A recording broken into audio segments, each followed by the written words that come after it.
The large hall of the alien palace was cold and silent.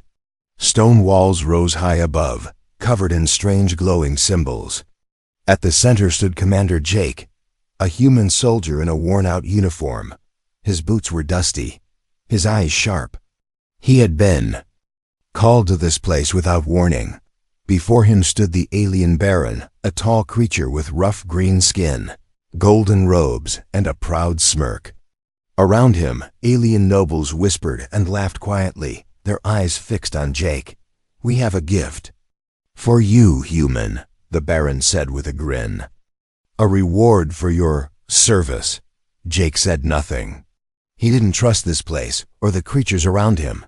The Baron waved his hand. 2 guards rolled in a wooden cart. On the cart lay a young woman. She was alien green skin, black flowing hair, and bright silver eyes. Her body was wrapped in fine cloth, but she did not move. She just stared ahead, silent, still. "She is my daughter," the Baron said loudly. "Paralyzed, broken, useless, but maybe you can find some use for her. Cleaning, decoration." The court laughed cruelly. Jake's jaw clenched. He walked slowly to the cart. The girl's eyes turned toward him, just slightly. There was no fear in them, only sadness. And something else, something deep and alive. Jake turned to the Baron. "You're giving her to me as a joke?" The Baron chuckled. "You humans like pets, don't you?" Jake looked back at the girl. "What's her name?" The Baron waved his hand. "Lyra, but she can't speak. She can't walk." "Not anymore." Jake took a breath. "I accept." The room went silent. The Baron raised an eyebrow. "What?" "I said I accept your gift," Jake repeated. "I'll take her with me." The nobles began to whisper again. Some laughed. Others looked confused. The Baron forced a grin. "Very well, human. Enjoy your prize." Jake bent down and gently touched Lyra's hand. It was cold. He looked into her eyes. "You're coming with me now," he said softly. He wheeled the cart out of the hall, past the laughing nobles, past the giant stone doors, and into the dusty streets outside. The city was quiet under a gray sky. The ruins of old buildings surrounded them. Jake kept walking, pushing the cart carefully. After some time, Lyra spoke. Her voice was weak, a whisper. "Why didn't you leave me there?" Jake stopped walking. He looked at her. "Because I'm not like them," he said. "And neither are you," Lyra blinked. A tear rolled down her cheek. They reached an old shelter at the edge of the city. It was broken and covered in dust, but it had a roof, tools, and machines from old times. Jake had built it during the war, and no one knew it was still working. He carried Lyra inside, carefully placing her on a soft bed. He sat beside her. "You're not a joke," he said. "You're not useless. You just need help."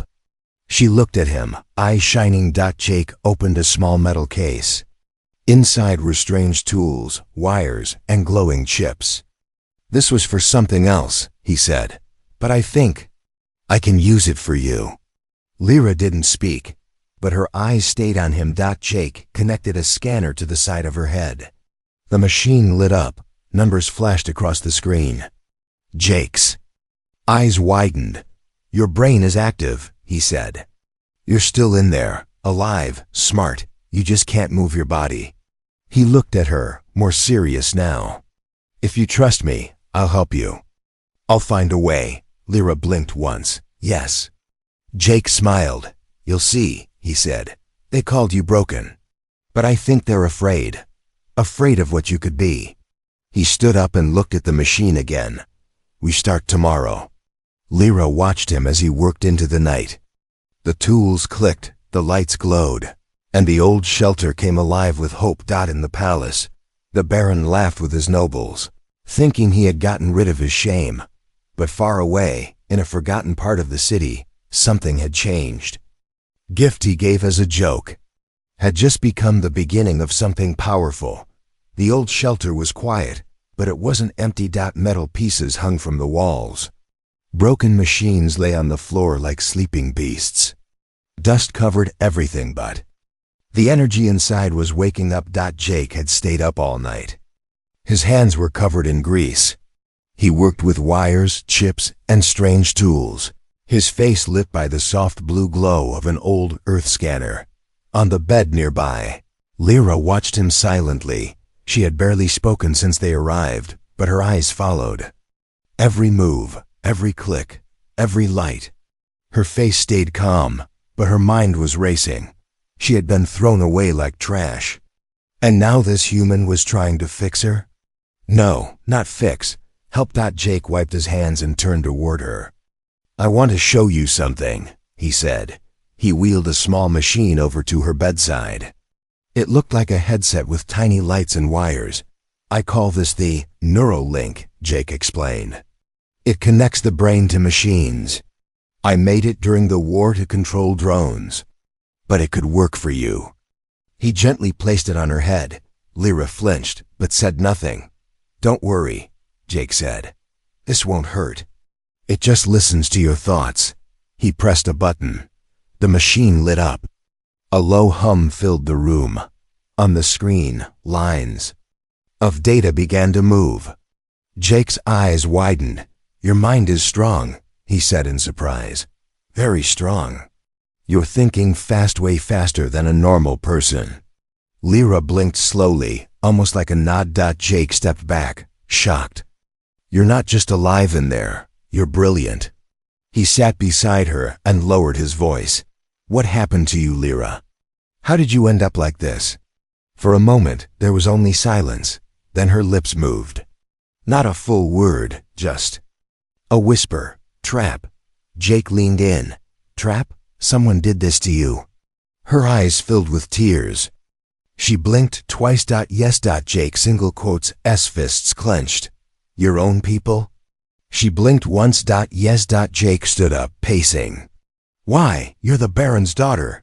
Lyra's lips moved again. Threat. Jake's face darkened. You were a threat to them. Because you were smarter than them. Lyra blinked once. Yes. Jake looked at the neural link again. Then we're going to show them what a real threat looks like. He tapped a few buttons on the console. A simple robotic arm across the room came online. It moved slowly, like a baby learning to reach. I want you to try, Jake said. Focus on the arm. Think about it moving. She did. The arm twitched. Jake smiled. Yes, that was you. Lyra blinked. Surprised. Again, she focused. The robotic arm lifted off the table and slowly waved in the air. Tears welled in her eyes. I can still do something, she whispered through cracked lips. You can do more than something, Jake said. We're just getting started.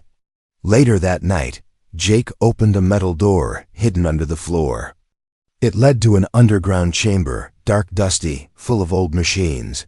This, he said, leading Lyra down on a floating hoverbed, was a forgotten lab. I built it long ago. I kept it secret, just in case. Inside were rows of exosuits, neural chips, and half-built machines. The place smelled of oil and fire. He turned to her. With your brain and my tech, we can give you back control, not just to walk, but to fight. Lyra looked around the lab. She could feel it in her chest. This place held power. Possibility. Hope. Jake walked over to an old suit, sleek, lightweight, shaped to fit someone small like her. I made this during the invasion. It's too light for combat, but perfect for mobility.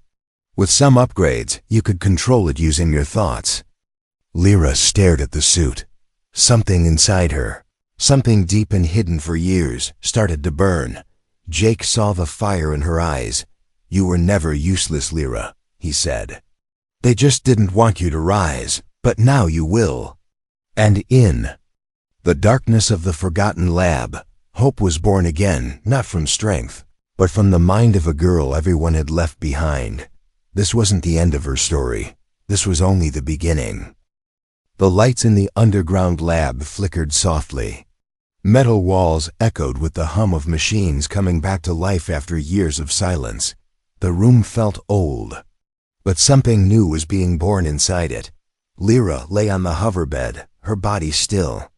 But her mind was wide awake, that her thoughts moved like lightning. She could see the circuits in her mind. She could feel the machine. Every wire, every signal, it all made sense. Jake stood beside her, adjusting the neural link on her head. Ready to try something new? Lyra blinked once. Yes. Jake handed her a small remote, but not for her fingers. It was connected to a screen, designed to follow brainwaves. He pointed at the monitor. On it was a robotic hand. This is your test, he said. Think about moving the fingers, just one, to start. Lyra focused. For a moment, nothing happened. Then, the robotic hand twitched. She gasped. Jake smiled. You did it. Lyra blinked fast, her eyes wide. She tried again, more focus, more energy. The hand moved. Then the fingers opened. Then they closed. She smiled for the first time. Jake laughed. You're learning faster than anyone I've seen. Lyra's voice, weak but clear, came through the speaker connected to the neural link. My brain always moved fast, but my body left me behind. Jake nodded. Then it's time your body caught up. For days they trained together. Jake brought out old training bots and target dummies. He built a digital space where Lyra could test her reflexes, shooting, dodging, hacking without even standing up. And every day, Lyra grew faster. One night, while working alone, she hacked into the lab's mainframe without asking. Jake walked in and saw lines of code flying across the screen. You're rewriting my system? He asked, half shocked, half amused.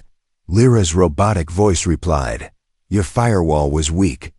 I fixed it. Jake laughed again. You're dangerous. She replied, I always was. But it wasn't all success. There were days Lyra's body shook under the stress. Days her mind got tired. Nights when fear crept in. What if she failed? What if the Baron found them? What if she wasn't enough? Jake always stayed with her. He didn't lie. He didn't promise easy things. But he never gave up on her. You're not just learning how to fight, he told her. You're taking back your future. One evening, after a long test run, Jake handed her something small, a tiny chip the size of a fingernail. This is the final piece, he said. This will connect your brain to the exosuit. It's one step from being able to stand on your own. Lyra looked at the chip, silent. Then she asked, If I walk again, will I still be me? Jake paused. You've always been you, Lyra. The body doesn't change that. But now, the world will finally see it. She stared at the chip a little longer, then nodded. Let's do it. The procedure was painful, not physically but mentally.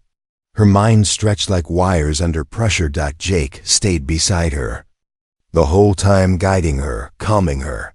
And when it was over, something changed. She moved a finger, then her hand, then with slow effort, her entire arm. Jake's heart raced. Lyra, you're doing it. She looked at him, tears in her eyes. This body betrayed me once, but now I command it. In the dark corner of the lab, a robotic figure stood waiting. The exosuit light, sleek, built for her glowed with blue energy. Jake helped her up, piece by piece, until she stood inside the suit. She connected to it not with muscles, but with thought. And then, for the first time in years, Lyra took a step. It was small, wobbly, but real. She laughed, half cry, half scream. It echoed through the lab. Jake grinned. The Baron called you useless. I think he's about to regret that. Lyra's eyes glowed. No, she said, voice steady and full of power. He's going to remember me. And in that forgotten lab, among sparks and steel, a warrior was reborn, not of muscle or metal, but of mind, pain, and fire. The first step was small, but it was real. Inside the worn-out lab, Lyra stood, her body wrapped inside the lightweight exosuit. her face lit by the blue glow of its power. Core. Her legs trembled, arms tight with strain, sweat beading on her forehead. Jake stood a few feet away, not moving, not blinking. "You're standing," he said quietly, like he didn't want to break the moment. Lyra gave a shaky smile. "Not for long." And she fell. Her body hit the ground hard. The suit made a dull thud against the cold metal floor. Jake rushed over, but she raised a hand. "Don't." She looked up at him, breathing fast, eyes blazing. "I want to get up on my own." Jake froze. Then not a dot. He backed away. Lyra's fingers twitched. The suit hummed. Her leg lifted slowly, awkwardly. The other followed. She pushed herself up, inch by inch, one knee, then both feet. She stood again. Taller, stronger. And this time, she didn't fall. The next few weeks were brutal. Jake turned the lab into a full training area. Old training droids reprogrammed. Laser. Targets repaired, obstacle courses reactivated. Every day, Lyra trained her body to match her mind. The exosuit moved with her thoughts. But even thoughts needed strength. She ran simulations, dodged virtual attacks, solved combat puzzles while fighting. The suit pushed her limits and her willpower. Sometimes she collapsed. Sometimes she screamed. Sometimes she stared at the wall, questioning everything. But Jake never let her fall alone. He adjusted the suit's feedback, tuned its energy flow, and added shock absorbers. He gave her short breaks, healthy food, and quiet motivation. "You were born to outthink them," he said once, handing her water. "Now you're learning to outfight them too," Lyra smirked. "Good, I want them scared." But training wasn't just about the body. It was about the ghosts in her mind. One night, after a hard session, Jake found Lyra sitting alone in the dark part of the lab. No lights, no machines, just her and the silence. He sat beside her. "You okay?" Lyra didn't look at him. "Do you know what it feels like to be treated like trash by your own blood?" Jake was quiet. They didn't. "Just give up on me," she said. "They locked me away, hid me, laughed when I cried. My brother, he told the guards not to feed me one night. Said I didn't need food if I couldn't move." Jake clenched his fists. "And now?" he asked. Lyra turned her glowing eyes toward him. "Now I want to make sure no one ever feels what I felt." Jake looked at her, something new in his expression. Pride, respect, maybe even hope. Days passed. Lyra improved.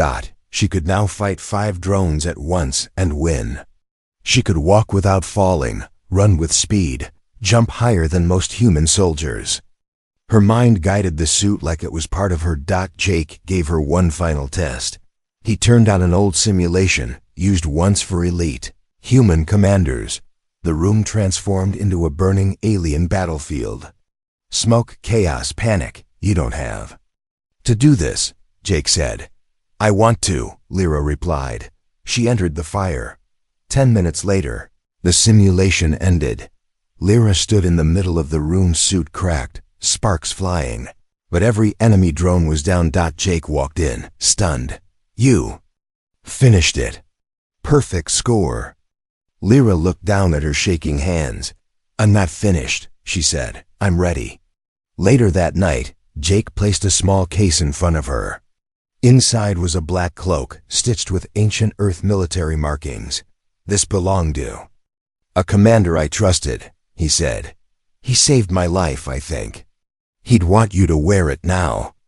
Lyra picked up the cloak with quiet hands. She draped it over her shoulders. "I'm not the Baron's daughter anymore," she whispered. "I'm not broken. I'm not a joke." Jake smiled. "No," he said. "You're a weapon. And your mind is sharper than any blade they've ever seen." And with that, the warrior was complete. Not just forged by metal, but by will, pain, and purpose. The galaxy didn't know it yet, but something powerful was coming, and she had a name, Lyra. Thunder cracked over the city of Xenar. The palace gates groaned as they opened, heavy, ancient, untouched since the war. The same palace where she was once laughed at. The same hall where she was rolled in like a joke. Now she returned on her own 2 feet. Commander Jake walked beside her. His armor was clean, silver shining under the gray sky. But it was the girl at his side that made everyone stare. Lyra, wrapped in a black earth cloak, wearing her custom exosuit under it, she looked like a shadow of revenge, like a storm in silence. Her glowing eyes stared straight ahead. The guards at the entrance didn't move. They didn't stop her. They didn't dare. Inside, the Baron's court was full. Alien nobles lounged in soft chairs, sipping golden drinks, laughing, gossiping. When Jake and Lyra entered, a sudden silence swept the room. The Baron, sitting on his tall throne, raised his head. At first, he didn't recognize her. Then his eyes widened. He stood. Lyra? The court froze. Gasps echoed off the stone walls. Lyra didn't stop walking. She reached the center of the room, pulled back her hood, and let them all see. The girl they called Broken now stood tall. Alive. Strong. Beautiful. Uncheckable. I was not dead, she said clearly. Her voice powered through the small speaker under her collar. I was discarded. One noble chuckled nervously. This is a trick, a puppet. Lyra turned her eyes toward him. In one smooth motion, her right arm moved. A small dart shot from her wrist and struck the goblet in his hand. The cup exploded into dust. The noble froze in fear. He dropped to his knees. No one laughed now. The Baron stepped forward, unsure whether to be proud or terrified. You walk, he said. You speak. How? Jake answered coldly. You gave her to me as a joke. I gave her back her power. The Baron looked at Lyra. I did what I had to. You were broken. Lyra's voice turned sharp. I was never broken. You were blind. Murmurs filled the court. The Baron raised his voice. This is still my court, child. Lyra stepped closer. Not for long. The doors slammed shut behind her. From the ceiling, small drones dropped. Jake's modified security bots. They circled the court like silent ghosts, watching, scanning. This is not a war, Jake said. This is a reminder. Lyra stepped in front of the throne and turned to face the crowd. You all laughed when I was given away. You said I was useless, weak, worth less than a slave. She pulled off the earth cloak. Her exosuit shimmered in the golden light. Armor, powerful, beautiful, made for a mind sharper than steel. I am not your shame, she said. I am your future. The Baron clenched his fists.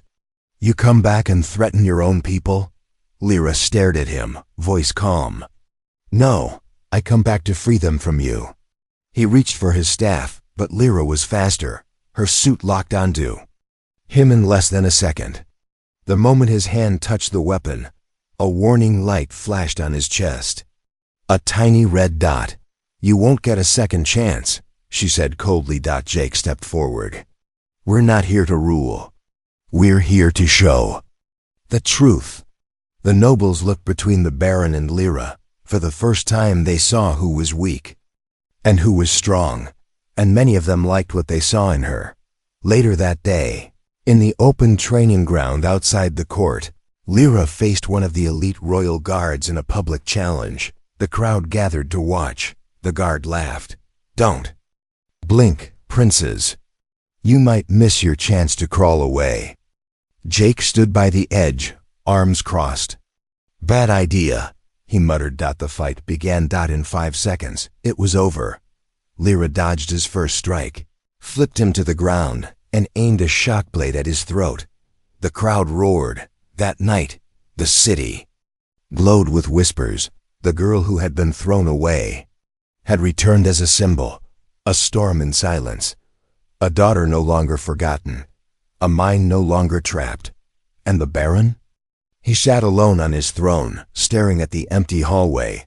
For the first time in years, he was afraid. The court praised her. The people whispered her name. But in the silence of her chamber, Lyra didn't smile. Victory felt hollow, not because she wasn't proud, but because she knew the truth still hid behind shadows.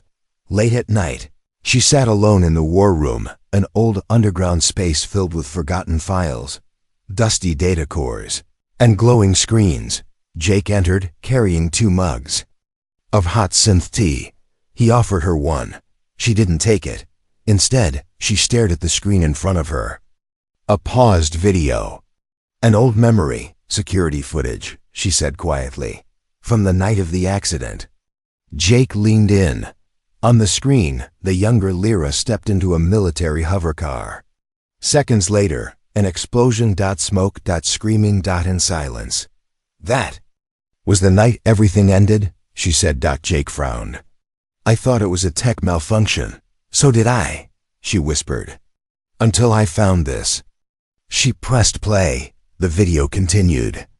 A shadow moved near the hover car. A hand placed something underneath. Then the figure looked up toward the camera.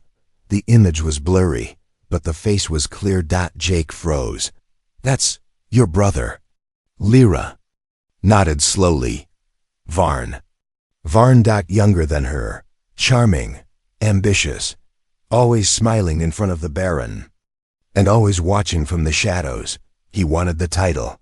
He wanted the throne, and she was in the way. He tried to end me, she said. Not just my body, but my name, my place, my future. Jake looked at her. Do you want revenge? Lyra didn't answer at first. Then, no, I want something deeper. Jake raised an eyebrow. Justice? Lyra shook her head. Truth. The next morning, Lyra walked through the palace garden, once a place of peace, now heavy with memories. Varn appeared behind her, his boots soft on the stone. Sister, he said smoothly. You surprised us all, Lyra turned, calm. Did I? He smiled. You shouldn't be walking or speaking, but here you are. Shining brighter than ever. She didn't return the smile. Funny, you always told me I was in your way. Varn's eyes flashed, just for a second. Then he laughed. I was young. We both were. I found the footage. The smile vanished. I know what you did. He didn't deny it. Instead, he stepped closer. She chose you, he said. Father, he always said you were the future. You, the firstborn, the strategist, the star. But I watched how they treated you once you fell. They forgot you. Lyra's voice was low. No, you made them forget. I had to. I deserved my place, Varn said coldly. I was whole, strong, and you were broken. Lyra stepped closer, her suit humming softly. I was never broken, she said. And I don't want your place. Varn tilted his head. Then what do you want? She looked him in the eye. I want you to admit it. For a moment, the mask cracked. Then Varn leaned in and whispered, No one will believe you. Lyra smiled. I already did.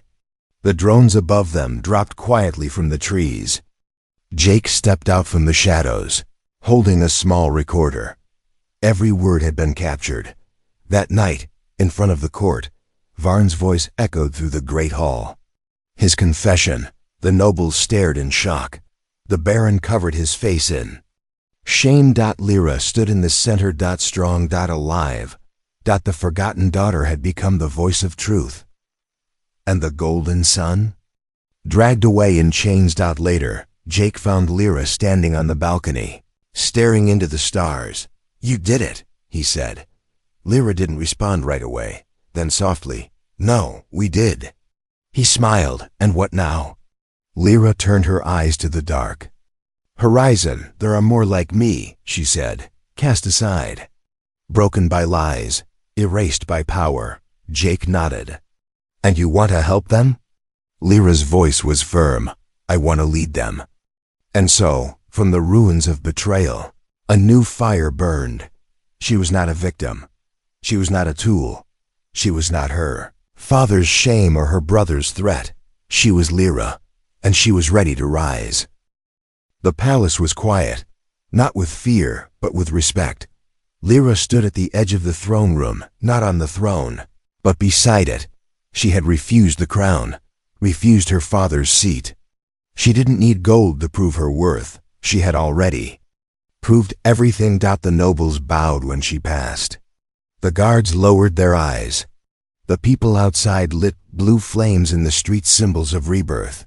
And her brother Varn was gone. Exiled. Erased. The lies had fallen. The truth had taken root. Jake stood beside her, watching her carefully. You could rule this entire empire, he said. I don't want to rule, Lyra answered. I want to rebuild. He smiled. Then let's start. A week later, the ship was ready. It was old, patched, and ugly by royal standards, but it could fly. And inside it was a future. The Project Phoenix, a secret plan Lyra had built in silence during her recovery. Not just to survive, but to reach others like her. Aliens, humans, anyone forgotten, anyone thrown away. The ship was filled with tech, portable Neuralink devices, medical gear, food, shelter tools. A moving light in the dark. As they prepared to launch, a message arrived from a far-off moon. A village where disabled children were being hidden underground to avoid shame. Lyra read it, then looked at Jake. We leave now. The launch was quiet. No crowd. No music. Only the hum of purpose. The Baron came to see her off. He was thinner now, older. His voice was softer. I never saw what you could become, he admitted. I thought strength was silence. Power was control. Lyra nodded slowly. You were wrong. I was, he whispered. She didn't hug him, but she forgave him with her eyes. That was enough. Inside the ship, Lyra stood at the front window. Stars stretched before her. Jake handed her a small badge, Earth military insignia. The one he had saved from his last mission. You've earned this, he said, not as a soldier, as a leader. Lyra took it gently. And pinned it to her suit. The engines roared. The sky opened. The ship lifted into the stars.